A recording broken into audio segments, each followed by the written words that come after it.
Hello, my name is Emma Fawcett and I'm an independent Stampin' Up demonstrator based in Newton Abbey, Belfast, Northern Ireland. Thank you so much for joining me today at Emma's Crafty Space. This morning I'm going to be showing you how to make these cute little puff bags.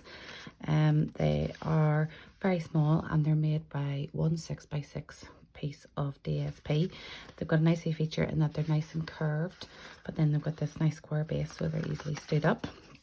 And then it just has like a little roll top here on it, so that you can open it easily and fill it with yummy treats. Now I'm just using a wee clip or peg, sorry, that I bought from, it was either eBay or Amazon, and then it's just decorated by some of the other parts of the suite.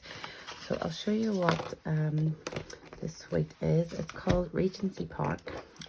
It's a mega suite in that there is 2 stamp sets, and then you've also got dies that correspond to it. So you can see these lovely dies. I've got like a little stitch detail around the outside, and then you've got loads of little dies to make up loads of flowers and outlines of flowers.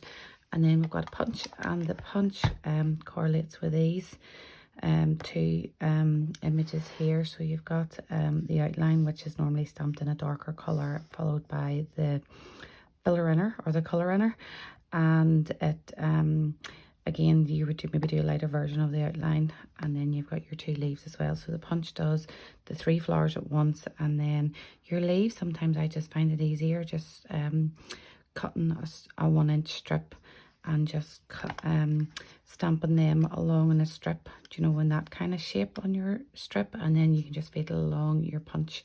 That's a little tip for you, so you're not having to punch out this whole thing. Just cut 1-inch strips, sorry. So that's the stamp sets.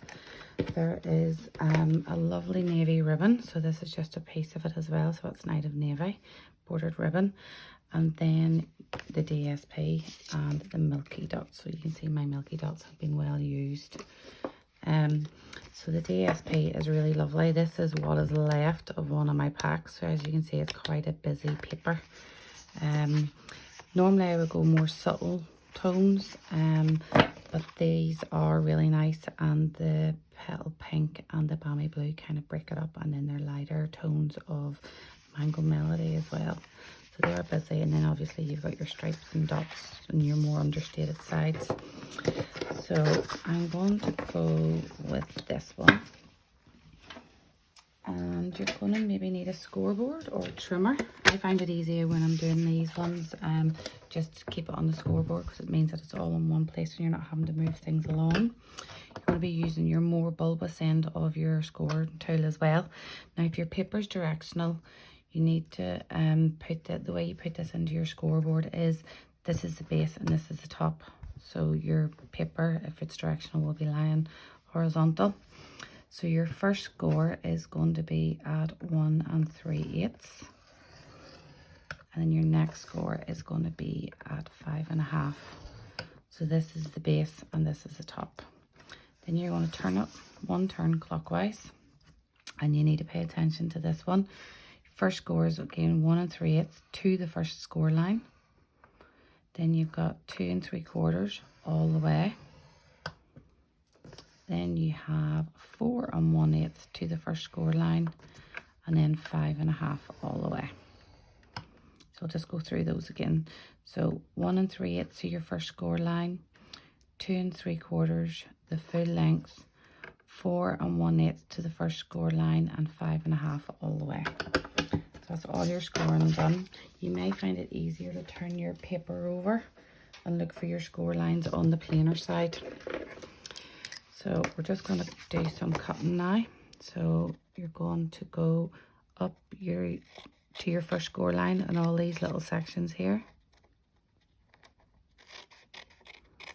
Just like that. And then on your last one, you're still going to the first score line. But you're going to turn your page again, and you're just going to take a little wedge out of here. And you're going to take a wedge there. That's all your cutting done. Okay, so you will need to get a bone folder. You're going to score all your edges. I just leave this last one along the top there. It doesn't really need to be scored. Okay. and then a bit of glue down this side.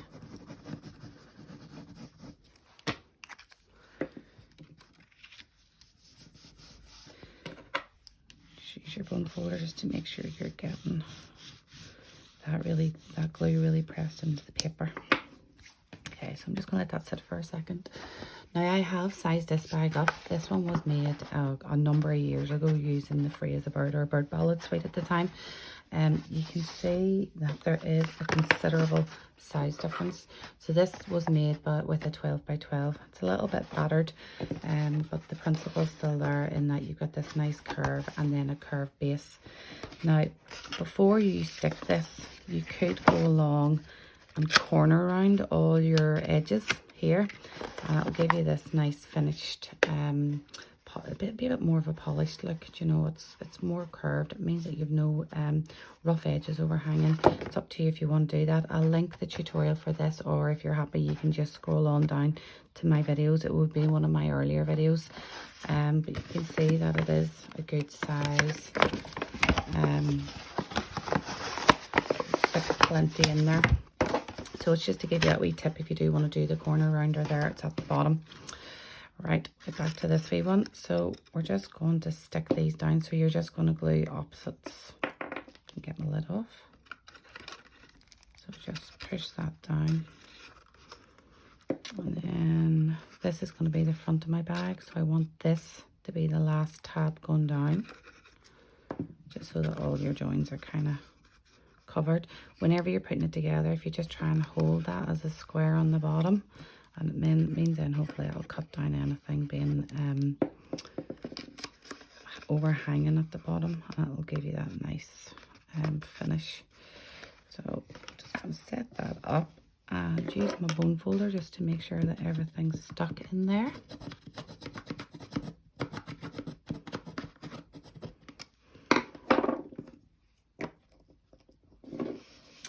That is your bag complete, and because you've got that little score along the top there, you can just bend that down, and it kind of gives it a bit of tension because you haven't done it with your burnished it.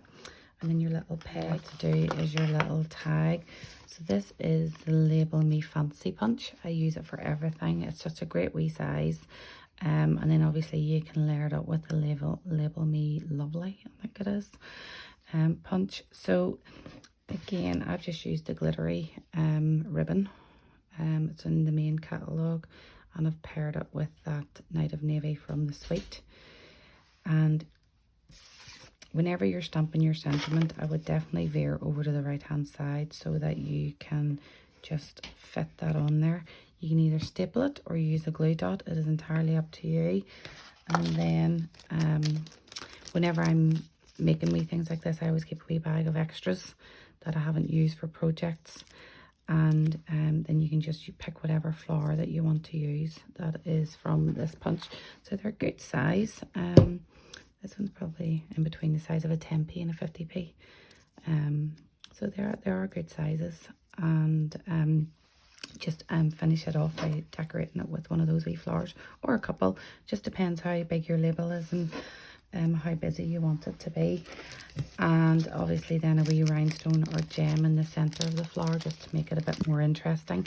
The placement of it, I have actually placed mine on that little flap so that whenever you open it, the label moves with that, and you can still get into the bag easily. So just think about your placement of things. Alternatively, you could punch a little hole in there and thread ribbon through there, and you don't need a closed peg. Or you could do 2 holes and thread the ribbon, you know, in a loop and bow it at the front. It's entirely up to you. I just like the idea that a little peg's less fuss. You unclip it and you can open it. So that is that one finish. It's very short and very quick little project. So all you need to decide now for Easter is if you want one for a big egg or a small egg. It's up to you. I'll put a list of all the products that I've used in the comments, and there'll also be a link to my online store. If you need any supplies, you can just click on there and shop away. Okay, so that is me. Thank you so much for joining me. Take care. Bye bye.